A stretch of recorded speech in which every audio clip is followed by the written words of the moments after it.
दोस्तों, आपकी सोच ही आपकी रियलिटी को बदल सकती है। इस कॉन्सेप्ट को लॉ ऑफ अट्रैक्शन कहा गया है और बरसों पहले नेपोलियन हिल ने इसे कुछ यूं कहा था, what ever the mind can conceive and believe it can achieve. और शाहरुख खान ने अपने फिल्म ओम शांति ओम में कुछ यूं एक्सप्रेस किया था। कहते हैं अगर किसी चीज को दिल से चाहो तो पूरी कायनात उसे तुमसे मिलाने की कोशिश में लग जाती है।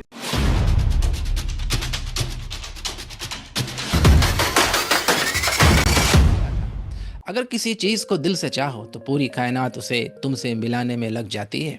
पहले ये माना जाता था कि 4 मिनट से कम समय में 1 मील दौड़ना इंसानों के लिए असंभव है, लेकिन 1954 में रोजर बैनिस्टर ने 3 मिनट 59 सेकंड में ये कर दिखाया।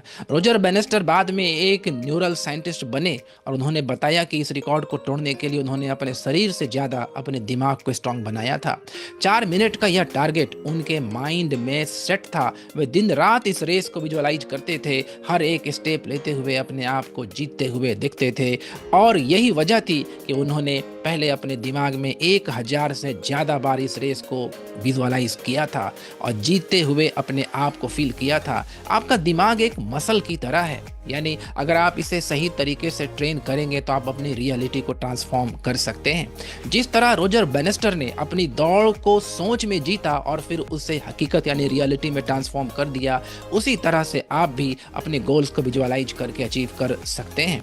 अब एक और एग्जाम्पल देखिए। क्या आप इस आदमी को जानते हैं? इनका नाम है एडी हॉल, जिन्होंने 500 किलो का वेट उठाने का पहला वर्ल्ड रिकॉर्ड बनाया। आपने बिल्कुल सही सुना, 500 किलोग्राम। 500 किलो का मतलब क्या होता है आप जानते हैं? ये एक घोड़े के वजन के बराबर होता है।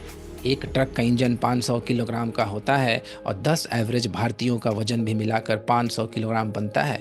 यानी इंडियन 10 पीपल का वेट 500 किलोग्राम होता है और एक छोटी कार का वजन 500 किलो का होता है। दोस्तों, डॉक्टरों और वैज्ञानिकों ने एडी को बताया था कि 500 किलो उठाना इंसानों के लिए संभव नहीं है और अब तक का सबसे ज्यादा डेड लिफ्ट रिकॉर्ड सिर्फ 465 किलो का था और वहां से सीधे 35 किलो आगे बढ़ना यानी कि 35 किलो शिफ्ट करना नामुमकिन माना जाता था, लेकिन एडी हॉल ने यह कर दिखाया। ये सब आखिर कैसे संभव हो पाया, इसका जवाब एडी हॉल खुद देते हैं। Lifting 500 kilo off the floor, I was lifting a car off for my kids. And that's the only way I was able to do that lift. I had to train my brain to put myself in this scenario. It was such a hard thing to do. Eddie Hall के अनुसार वे plates नहीं उठा रहे थे, बल्कि वे अपने बच्चों के ऊपर गिरी हुई कार को उठा रहे थे। जैसा आप सोचेंगे वैसा ही आपकी रियलिटी बनेगी। आपके थॉट्स और एक्शन उसी डायरेक्शन में अलाइन हो जाएंगे। साइंस भी ये चीज़ मानता है कि आपका माइंडसेट डिसाइड करता है कि आप किसी चीज़ को पॉसिबल मानते हो या इम्पॉसिबल, और ये माइंडसेट आपको पूरी लाइफ को शेप कर सकता है। हर इंसान के 2 माइंडसेट होते हैं। Number 1 is fix mindset and the number 2 is growth mindset. Fix mindset क्या है? साइकोलॉजी के अकॉर्डिंग ज़्यादातर लोग ये मानते हैं कि हर इंसान की इंटेलिजेंस और टैलेंट लिमिटेड होती है। अगर आप 10-12 हज़ार कमाने वाले किसी इंसान को कहें कि वो 1 लाख या 10 लाख कमा सकता है तो वो कभी यकीन नहीं करेगा, क्योंकि उसके माइंड में उसकी मैक्सिमम कैपेसिटी सिर्फ 50,000 रुपया कमाने की है। इसलिए उसे 1 लाख के सपने भी नहीं आते हैं।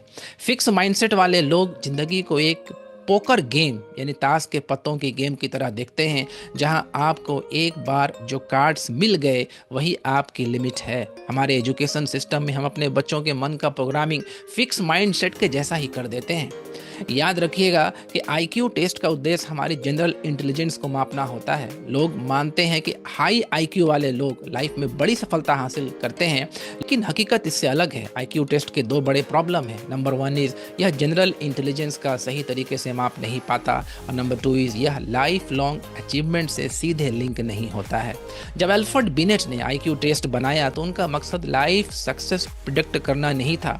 वो सिर्फ ये देखना चाहते थे कि पेरिस के स्कूलों में स्टूडेंट्स का परफॉर्मेंस कैसा है। अगर किसी बच्चे का आईक्यू लो आता था तो इसका मतलब था कि स्कूल के टीचिंग मेथड को सुधारने की जरूरत है, ना कि बच्चे को।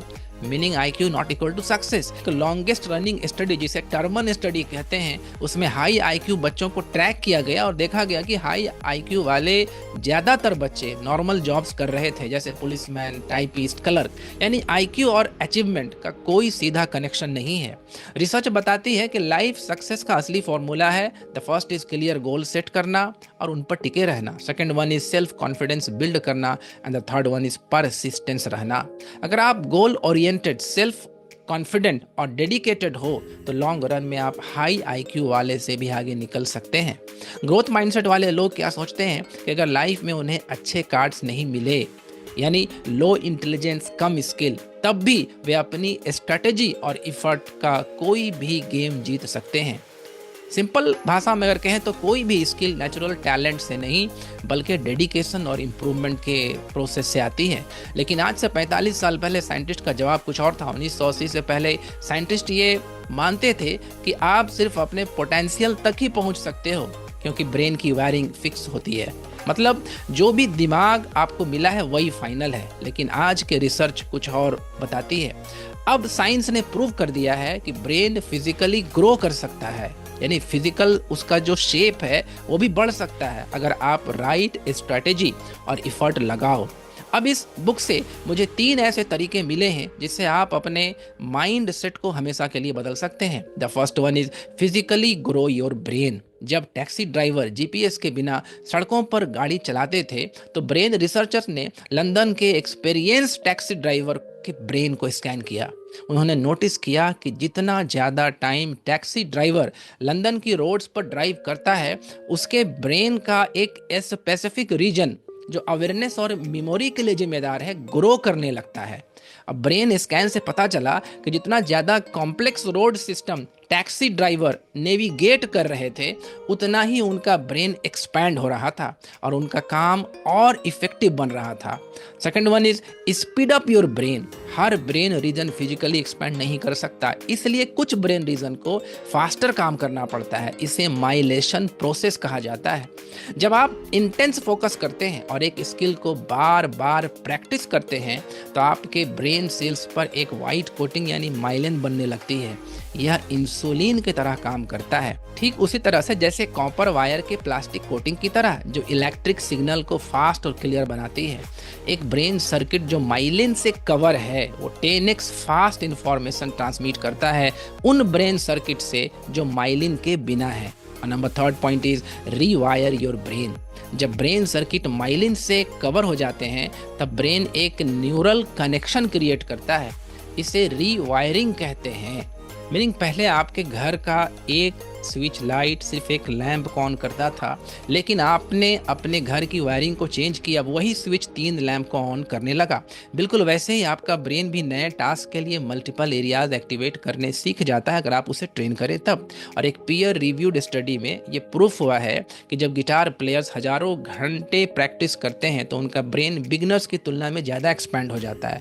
जब बिगनर्स गिटार बजाते हैं तो सिर्फ एक ब्रेन रीजन एक्टिवेट होता है जो उनके लेफ्ट हैंड को फिंगर्स को कंट्रोल करता है, लेकिन जब एक्सपीरियंस प्लेयर गिटार बजाते हैं तो उनके ब्रेन के मल्टीपल रीजन एक्टिवेट होते हैं जिसमें फिंगर्स भी हैं, पाम भी हैं, लेफ्ट और राइट हैंड का पूरा एरिया शामिल होता है। यानी कि हजारों घंटों की प्रैक्टिस और स्ट्रगल ने उनके ब्रेन को रिवायर कर दिया जिससे उनका परफॉर्मेंस बढ़ गया। ब्रेन ग्रोथ की कोई लिमिट नहीं है। आपके ब्रेन में 86 बिलियन न्यूरॉन्स हैं। आपका ब्रेन ग्रो, स्पीड अप और रीवायर कर सकता है। चाहे आपका जीन कोई भी हो, आपका इंटेलिजेंस पोटेंशियल लिमिटलेस है अगर आप प्रैक्टिस और राइट टेक्निक अपनाते हैं तब। दोस्तों, अब एक इम्पॉर्टेंट क्वेश्चन ये है कि ग्रोथ माइंडसेट को डेवलप कैसे करें। ग्रोथ माइंडसेट को डेवलप करने के लिए आपको अपने एबिलिटी टू रिस्पॉन्स को ठीक करना होगा।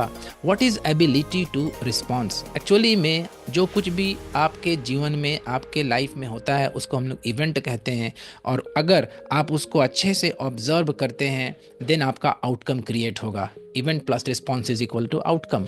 आप क्या करेंगे कि एक पेपर लेंगे और क्वाड्रेंट में उसको आप डिवाइड कर देंगे, और फर्स्ट जो आपका क्वाड्रेंट होगा, राइट, फर्स्ट क्वाड्रेंट में आप लिखेंगे स्ट्रेंथ, आपका जो स्ट्रेंथ है आप उसको लिखेंगे। और सेकंड जो आप लेंगे क्वाड्रेंट, उसमें आप लिखेंगे गोल यानी अपॉर्चुनिटीज़। थर्ड क्वाड्रेंट में लिखेंगे आपका वीकनेस। आप अपने वीकनेसेस को थर्ड क्वाड्रेंट में लिखेंगे और फोर्थ क्वाड्रेंट में आपका होगा थ्रेट, THREAT, थ्रेट। अब समझना ये है कि आपके लाइफ में जो भी इवेंट होता है जो आपको परेशान करता है वो एक्चुअली में वीकनेसेस के कैटेगरी में आता है। जैसे फॉर एग्जांपल के तौर पर मान लीजिए आपका हेल्थ इश्यूज है, वो आपका वीकनेस हो गया। आपके पास पैसा का कमी है, वो आपका वीकनेस हो गया। आप प्रोक्रेस्टिनेट करते हैं, वो आपका वीकनेस हो गया। आप सुबह उठते नहीं हैं, वो आपका वीकनेस हो गया। आप एक्शन नहीं लेते हैं, वो आपका वीकनेस हो गया। तो जितने भी आपका वीकनेस है आप उसको थर्ड क्वाड्रेंट में मेंशन करेंगे। जैसे मान लीजिए फर्स्ट हम लेंगे हेल्थ इश्यूज। तो अब ग्रोथ माइंडसेट का मतलब क्या है कि आपको हेल्थ इश्यूज जो है इस वर्ड को आपको एक्सेप्ट करना है। ऐसे नहीं कि अरे कैसे हम बीमार हो गए, मेरे साथ ऐसा क्यों हुआ, ये नहीं, ये आपका फिक्स माइंडसेट है। आप अपने हेल्थ इश्यूज को रीफ्रेम करेंगे। क्या करेंगे? रीफ्रेम कर देंगे हेल्थ इश्यूज को, इसको एज ए अपॉर्चुनिटी और एक गोल में कन्वर्ट कर देंगे। उसको कहते हैं रीफ्रेमिंग। यानी कि अब क्या करना है कि हमको अपना फिटनेस को ठीक करना है, अपने हेल्थ को ठीक करना है। तो यहाँ से आपका जो वीकनेस होगा इसको आप ले आएंगे अपने गोल और अपॉर्चुनिटीज़ में कि लाइफ का जो गोल है मेरा वो क्या है कि हमको फिटनेस को मेंटेन करना है।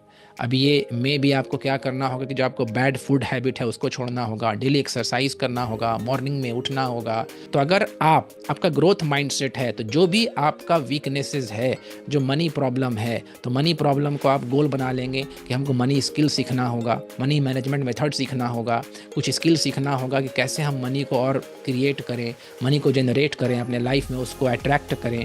तो ये आप क्या करेंगे, एक्चुअली में आपके पास पैसा नहीं है लेकिन आप उसको क्या करेंगे, एज ए वीकनेस नहीं देखेंगे बल्कि आपका ऑब्जर्वेशन चेंज हो जाएगा। और ग्रोथ माइंडसेट में क्या होता है उसको आप ऑब्जर्व करेंगे कि हमको क्या है, मेरा गोल हो जाएगा, यानी लाइफ में एक हमको अपॉर्चुनिटी मिल गया है और हमको ये चीज़ अचीव करना है कि मनी मैनेजमेंट स्किल क्या होता है, कैसे करके हम मनी एक्वायर कर सकते हैं, कैसे करके हम इस स्किल को एक्वायर कर सकते हैं।